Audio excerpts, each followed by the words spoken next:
I love aquariums.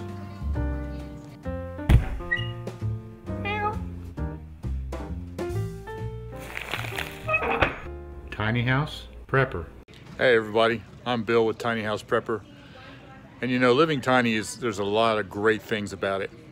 But you do have to give up a few things, like aquariums. I used to be an aquarium fanatic. I had a lot of them. I had several 55-gallon aquariums.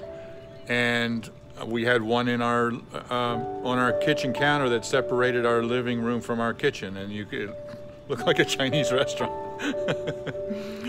But when we went tiny, I had to give up all that.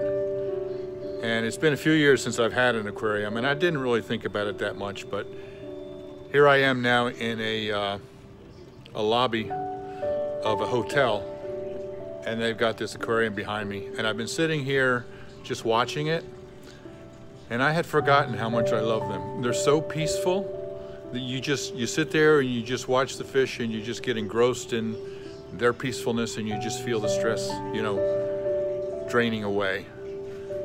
I really miss that.